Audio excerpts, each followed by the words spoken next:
Reading through excerpts from Christopher Doyle's diary that he writes while shooting a film seems like unbridled chaos. It's so chaotic that it fills me with feelings of cinematic dread and paranoia. In his diary, he describes how things are constantly changing and going against him. He fights weather elements while shooting exteriors, describes shooting a film without a script, with little direction of where it's headed, and talks about shooting a large-scale fight scene at a World Heritage Site that can't be damaged. It appears so chaotic sometimes that all you can do is laugh. So what is to be done? Fight it? No, embrace the chaos. In this edition of Cinematography Style, I'm going to be analysing and breaking down the cinematography of Christopher Doyle by looking at his work and drawing from his philosophy on creating images, as well as looking at the gear he chooses for his photography.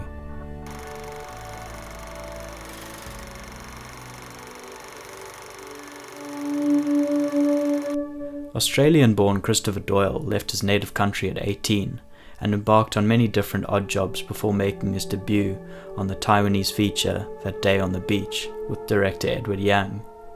He moved to Hong Kong, where he became known for working with Chinese directors such as Wong Kar-wai, Stan Lai, and Chen Kaige. He is probably best known for his work with Wong Kar-wai, shooting most of his features such as Days of Being Wild, Ashes of Time, Chungking Express, Fallen Angels, Happy Together, and In the Mood for Love. Over the years, he has received many accolades for his diverse and lengthy filmography. So what does embracing chaos look like? Well, for Doyle, it seems to stem from his love for the story and the motion behind the story. His cinematography is not always concerned with realism. How his images make you feel is more important than the illusion of reality. He loves texture, and it shows in his work. The films he shoots, especially in Hong Kong, have a grittiness to them. He likes to use foreground elements and shoot through them, creating a dirty frame. The images don't try to be too clean or polished. In his diary that he wrote during the production of Hero, he described his disdain for lack of texture on the set. Those who build our sets and finesse the spaces see my work as separate and unrelated to theirs. Just a little dirt would make such a difference. In my Hong Kong-based world, I'd be at these walls and pillars with a couple of spray cans right away, but that isn't done here. His lighting approach also embraces a certain amount of chaos. Mixed sources are all over his work. In Fallen Angels, for example, the motivation of his light comes from everywhere. A tungsten street lamp outside diffused by frosted glass, an overhead dirty fluorescent, a practical clock on the wall emitting light, a TV, signage outside the room.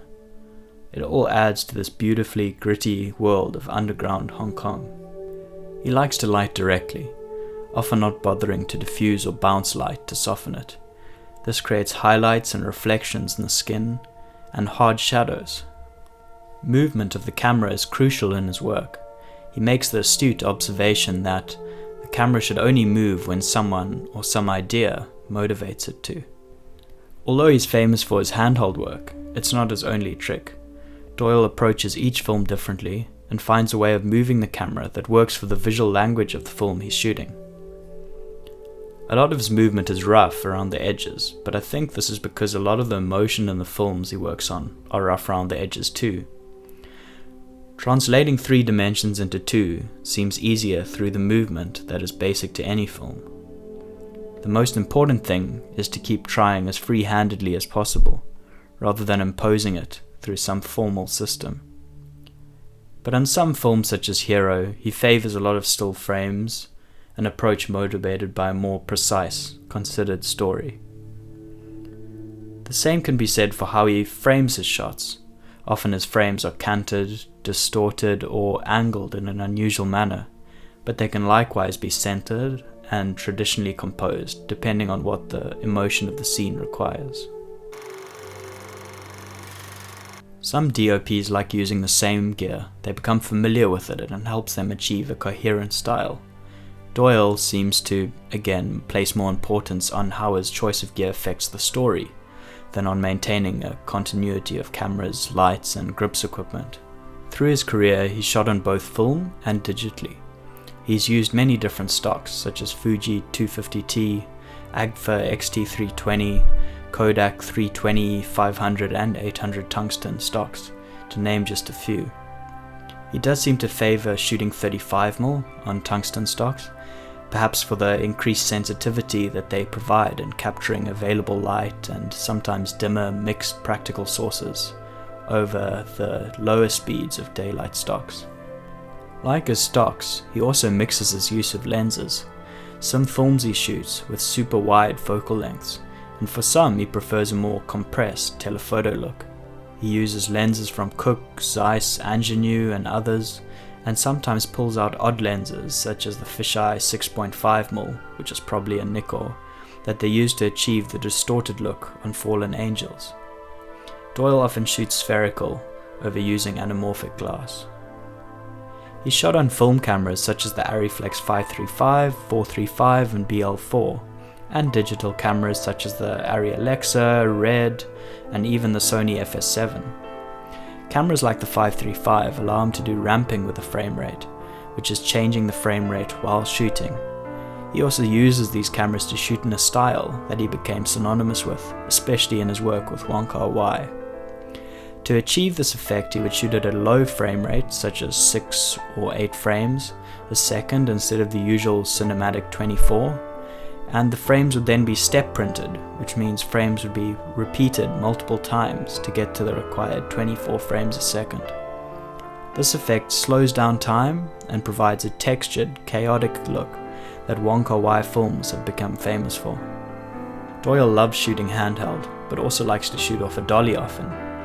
Using a fluid head as opposed to a gear head gives the movement of his shots a slightly rougher feel, like the camera is being operated by a human and not a robot.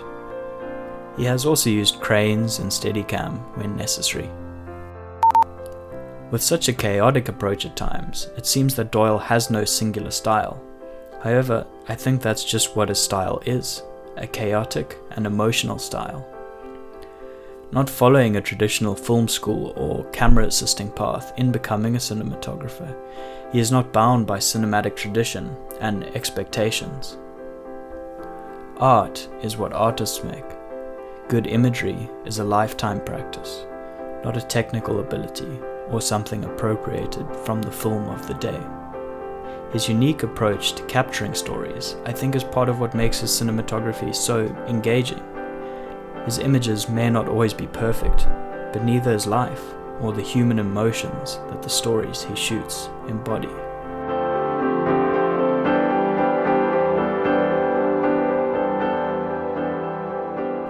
Thanks for watching this edition of Cinematography Style.